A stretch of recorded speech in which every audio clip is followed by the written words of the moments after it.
Mae seifa yn set o reolau sy'n ceisio cael pobl i mewn ac allan o'r ysbyty mor effeithlon a diogel a phosib.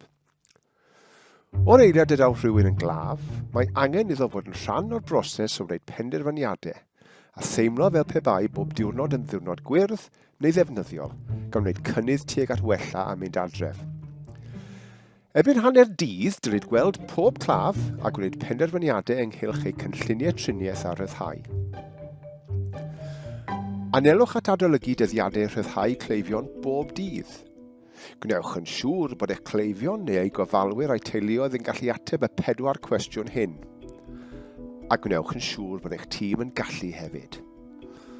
Os angen eich claf fod ar y ward, neu rhywle arall.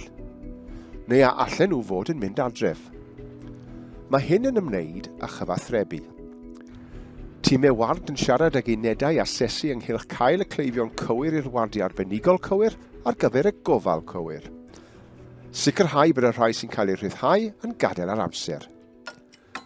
Mae angen i ni flaenoriaethu llif y cleifion, mwyn ceisio sicrhau bod gwelyau acute ar gael i bobl sy'n sâl iawn. Allwch chi ryddhau cleifion peth cyntaf yn y bore fel ei bod adref i ginio? Allwch chi flaenoriaethu'r swyddi hynny heddiw a fydd yn caniatáu i rywun adael bore fori. Meddyginiaeth, llythyrau ryddhau, cludiant. Daliwch i siarad â themau cymunedol a gwasanaethau am gefnogaeth a allai fod ei angen i rywun ddychwelyd adref.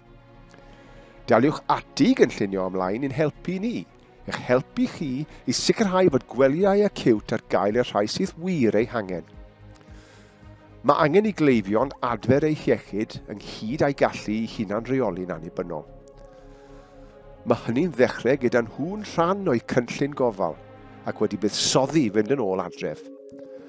Rydym yn gwybod y gall hyn fod yn arbennig o galed gyda chleifion ei ddilach, felly'r angen i ymgysylltu'n gynnar â gwasanaethau cymunedol ac adolygu cynnydd bob dydd fel bod y math cywir o gefnogaeth ar waith mewn da bryd.